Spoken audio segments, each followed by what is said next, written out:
안녕하세요. 이번 영상에서는 미코라는 기업에 대해서 알아보려고 합니다. 코스닥에 등록되어 있고요. 059090입니다. 저는 지난주부터 주목했는데 꽤나 오랫동안 주목을 받고 있었더군요. 이름으로는 도저히 뭐하는 기업인지 유추해낼 수가 없어서 좀 더 자세히 알아봤습니다. 먼저 매출을 비롯한 숫자를 보게 되면요. 일단 성장 중인데요. 2017년 1800억 수준의 매출이 2019년 2300억 수준으로 2년 만에 500억 이상 성장했습니다. 비율로 보자면 2년 사이 20% 이상 뛰었으니까 적게 상승한 건 아닌 것 같습니다. 하지만 영업이익도 그렇고 당기순이익도 그렇고 꾸준하게 증가했다기보다는 2018년만 튀어있는 숫자를 확인할 수 있습니다. 그리고 2020년의 숫자를 보게 되면 매출액과 영업이익 모두 좋아졌음을 확인할 수 있습니다. 다만 당기순이익은 전년 동기 대비해서 소폭 빠졌군요. 도대체 뭐하는 기업인지 왜 주목받고 있는지 한번 알아보도록 하죠. 일단 주목받는 이유를 보게 되면 미코의 자회사에 대한 이슈로 보입니다. 미코 바이오메드는 미코의 자회사인데요. 상장을 준비하고 있죠. 이 기업은 체외 진단용 의료기기 제조업체인데요. 이 기업의 상장에 관한 내용을 좀 찾아보게 되면 일단 상반기 결산 이후 8월에 공모에 나설 것으로 보인다고 합니다. 상장 주간 업무는 KB증권이 맡았다고 하고요. 공모가가 11,000원에서 13,000원 사이로 책정될 것으로 보이고요. IPO를 통해서 260억 원을 조달하고 상장 밸류에이션은 2,107억 원이라고 합니다. 그리고 이미 코넥스에서 시가총액 4,245억 원이기 때문에 청구서에 써낸 몸값의 시가 대비 50%나 저렴해진 상황이라고 하는군요. 특히 최근에는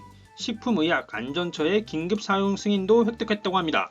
이 외에도 FDA에도 긴급 사용 승인을 신청하고 유럽 인증까지 획득했다고 합니다. 소위 회사의 스펙이 탄탄해지고 있는 것으로 보이는데요. 최근에는 비상장사의 자회사로 인해 주목받는 것이 하나의 트렌드가 된 것 같습니다. SK바이오팜 대박 이후에 계속해서 상장이 이어지고 있는 이유도 그것으로 보이고요. 물론 이렇게 계속해서 상장하는 것이 옳다 그르다는 평가를 하는 것은 아니고요. 그렇다면 다른 자회사도 있는지 미코 자체는 뭐하는 기업인지 좀 알아보도록 하죠. 사업보고서상에서 회사의 개요를 보게 되면 여러 종속 회사가 있는데 코미코라는 반도체 장비 부품에 관한 세정과 코팅 회사가 있고요. 그 외 글로벌하게 미국, 중국, 대만, 싱가폴 등 다양한 국가에 관련 제품으로 진출했음을 알 수 있습니다. 미코의 자회사라고 말씀드렸었는데 미코 바이오메드는 미코에서 분할하면서 2017년 나노바이오시스와 흡수합병했습니다. 하지만 2019년에 미코 바이오드 사업보고서를 보게 되면 여전히 최대 주주는 미코가 되어 있고요. 그리고 최대 주주의 최대 주주로서 그러니까 미코의 대표이사 전성규님이 또 다른 주요 주주로 등록되어 있고 미코의 자회사 코미코도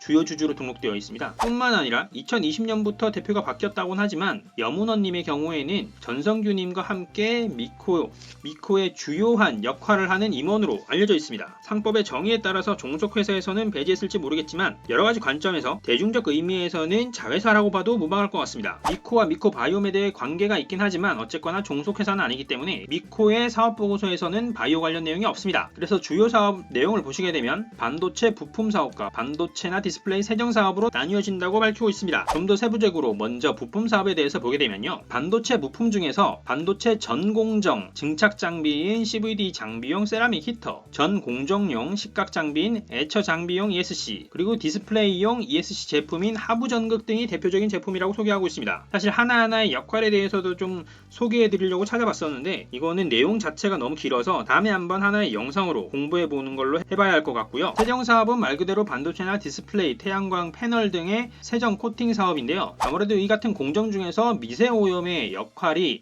부품의 품질 그리고 수명 이런 데에 영향을 끼치기 때문에 이 세정 사업이 전체 산업에서는 중요한 역할을 하는 것으로 보입니다. 그리고 앞에서 소개해드렸던 것처럼 이 세정 사업의 경우에는 미코의 자회사 중 하나 코미코에서 수행하고 있는데요. 미코의 최근 기업 분할에 대한 내용이지만 저희가 보고 싶은 내용이 포함되어 있습니다. 미코가 2013년 세정과 코팅 분야를 코미로가 아니라 코미코가 맡고요. 코미코로 물적 분할하면서 경영 효율화에 성공했다고 밝히고 있는데요. 분할 전에 140억 원의 영업 손실이 분할 1년 만에 53억의 흑자로 전환했다는 것이죠. 이와 동시에 코미코 같은 경우에는 영업이익 24%를 상회할 정도로 성장했다고 합니다. 그리고 2020년 1월의 기사에서는 미코 세라믹스를 또다시 분할한다고 밝히고 있었는데요. 2019년 12월에 공시에 따르면 미코 세라믹스라고 해서 반도체 장비용 세라믹 부품 제조와 판매를 담당하는 업체를 분할 신설한 한다고 공시했습니다. 그리고 분할 기일을 2020년 2월 2일로 정했죠. 2019년 기준 사업보고서에서는 분할 기일이 지나지 않았기 때문에 당연히 반영이 되지 않았는데 분기보고서에는 이 같은 내용이 포함되어 있으니까 조금 이따가 확인해 보도록 하고요. 그리고 존속하는 회사를 미코라고 해서 이런 사업들이 있는데 저희가 이 중에서 또 하나 더 살펴봐야 하는 내용이 있습니다. 바로 세라믹 고체 연료 전지라고 적혀진 SOFC 부문인데요. SOFC가 뭐냐면 고체 산화물 연료 전지라고 해서 솔리드 옥시드 퓨엘 셀입니다. 연료 전지의 한 종류인데요. 가볍게 살펴보면 고체 산화물을 전해질로 사용하는 연료 전지고요. 현존하는 연료 전지 중에서 가장 높은 온도에서 작동한다고 합니다. 모든 구성 요소가 고체로 이루어져 있기 때문에 다른 연료 전지에 비해서 구조가 간단하다고도 하고요. 전해질의 손실 및 보충과 부식에 문제가 없다고 합니다. 게다가 기금 속에 촉매가 필요하지 않다는 것도 장점으로 꼽히고요. 그리고 고온가스를 배출하기 때문에 폐열을 이용해서 열복합 발전이 가능하다는 장점 역시 가지고 있답니다. 그래서 미국, 일본 등에서 상업화를 위해서 연구를 활발히 하고 있다고 하는데요. 연료전지 그리고 2차전지 이런 이야기만 들으면 전기차 배터리가 먼저 떠올랐는데 SOFC는 그런 용도라기보다는 여기서 말하는 것처럼 발전용이나 건물 이런 것에 쓰여지는 것으로 보입니다. 어떻게 보면 자동차보다 훨씬 규모가 큰 단위를 대상으로 하는 전지로 생각됩니다. 그리고 2019년에 미코가 SOFC 공장을 준공했다고 합니다. 요즘처럼 그린 뉴딜이 언급되던 때도 아닌데 방향을 잡고 투자하는 감각이 좀 빨랐던 것으로 보입니다. 이게 좀 빨랐다고 보는 이유가 미코를 소개하는 이 기사에서도 나오는데요. 미코가 상업화를 위해서 가장 발빠르게 움직이고 있다고 밝히고 있습니다. 그리고 2020년을 기준으로 내년 그러니까 2021년부터 본격적으로 시장 진입이 가능할 것으로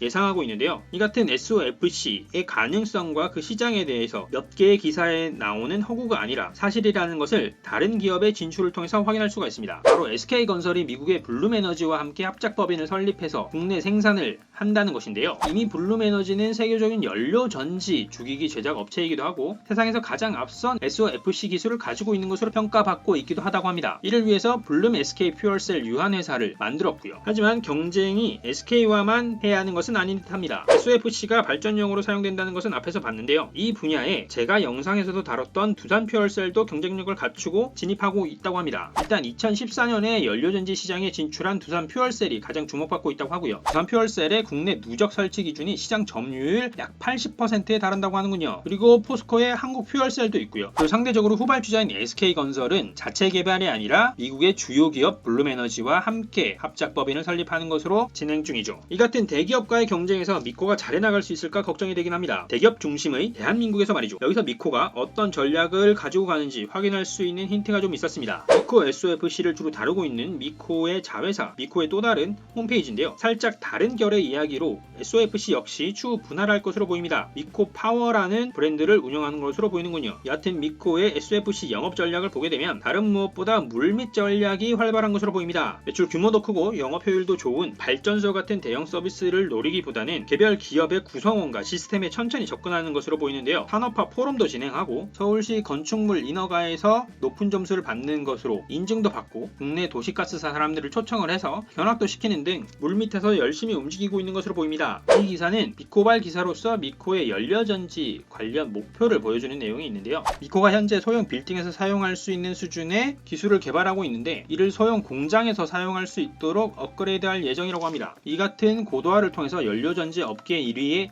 블룸에너지를 뛰어넘겠다는 게 회사의 목표라고 하는군요. 그러니까 미코파워가 타깃으로 하는 시장은 소형 공장이나 빌딩으로 생각됩니다. 이렇게나 최근에 산업에서도 집중을 받고 미코에서도 집중을 하고 있는 연료전지 분야이긴 하지만 기사 내용이나 앞에서 말씀드렸던 것처럼 아직 상용화가 되지 않았기 때문에 매출의 부분에서 차지하는 영역은 없습니다. 미코 바이오메드를 제외하고 나머지 분야에서 매출이 가장 높은 것은 세정사업 부문이고요. 그리고 부품사업 부문입니다. 부품사업 부문이 약 30%를 차지하고 세정사업 부문이 나머지를 차지하고 있죠. 현재의 매출로서 이 같은 구성이 중요하긴 하지만 주식시장에서는 이 분야는 아주 당연하게 캐시카우로 돈을 적당히 벌면 될 것으로 보고 있을 것 같고요. 나머지 부문 그러니까 미코 바이오메드나 미코 파워의 영향으로 주가가 움직일 것이 커 보이니까 지금의 캐시카우인 이 숫자들이 안정적으로 흘러가는지만 숫자로 확인해 보도록 하죠. 영상 서두에서 본 것처럼 매출은 증가하고 있는데 매출 원가는 크게 증가하지 않고 54%로 안정적인 수준입니다. 그래서 매출 총이익도 안정적으로 성장을 하고 있고요. 다만 판관비의 경우에는 2018년에 매출 대비 비중이 좀 낮았고 2019년에는 매출 대비 비중 30%를 기록했습니다. 이같이 높아진 것은 감가상각비와 대손상 인건상각비 등이 크게 반영되었고 주식 보상 비용도 전기 대비 크게 반영되었습니다. 임직원의 급여도 소폭 증가했고요. 그래서 영업이익은 2018년 대비 줄었는데요. 약 380억을 기록했습니다. 영업 외 활동에서는 금융 원가가 눈에 띄었는데요. 이자 비용이 2018년 대비 약 1.5배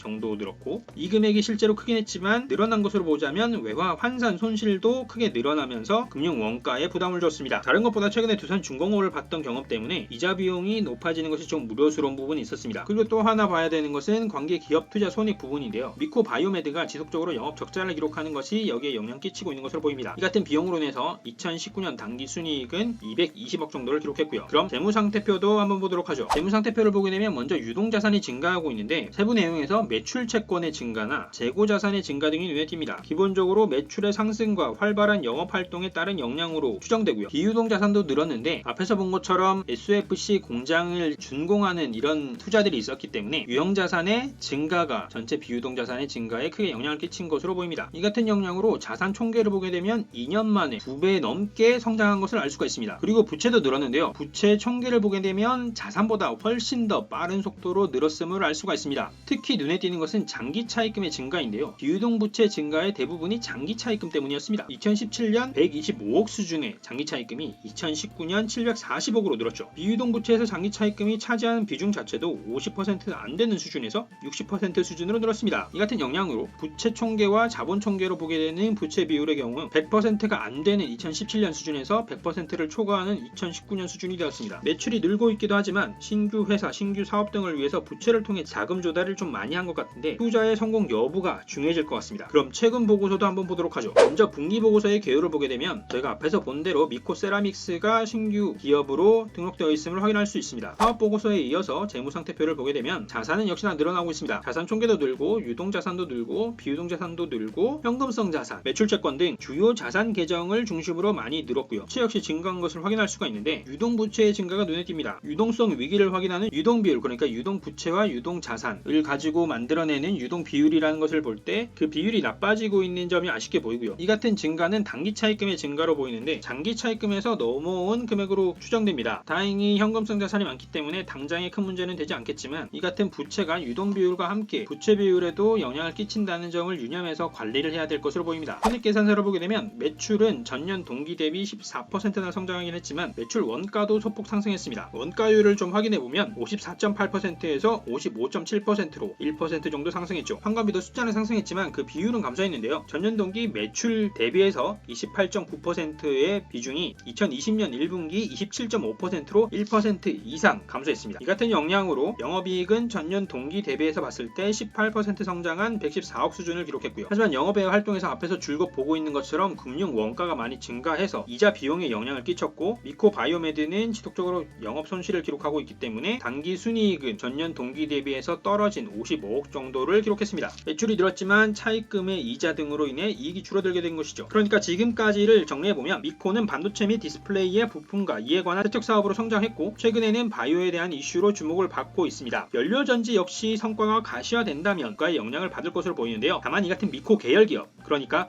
쉽게 말해 미코 그룹의 성장을 위해 외부 자금을 바탕으로 투자를 하고 있는 상황인데 이 투자의 결과에 따라 미코가 주요한 대한민국 중견그룹 기업으로 도약할 수 있을지 후퇴할지가 결정될 것으로 보입니다. 그럼 이제 회사는 적당히 알아봤으니까 주가를 살펴보도록 하죠. 먼저 일본 기준으로 주가를 보게 되면 재밌는 것이 코로나로 빠진 것 자체가 그 전 단계의 낮은 수치보다는 높은 수준이었습니다. 코로나의 영향을 이렇게도 받지 않았던 기업은 흔치 않은 것 같은데요. 그리고 나서 마치 그 이전의 상승세를 이어가겠다는 것처럼 한번 튀었다가 코로나 이전 수준을 확보한 다음에 횡보하다가 최근에 오르기 시작했습니다. 최근에 올랐던 이슈로는 바이오 관련 자회사의 이슈가 가장 컸던 것으로 보이고요. 그래서 최근 상승폭을 보게 되면 6월 20일경 6,000원대의 주가가 7월 28일 16,000원으로 올랐습니다. 조금 과장해서 말하자면 2배 정도 오른 셈인데요. 단기간에 굉장히 많이 오른 것으로 보입니다. 이렇게 오를 수 있었던 것은 당연히 바이오 관련 이슈였기 때문에 이렇게 오를 수 있었다고 보여집니다. 그리고 저희가 또 하나 주목할 것은 바로 기관이 요 최근 며칠 동안 계속해서 매수에 나서고 있다는 점인데요. 하지만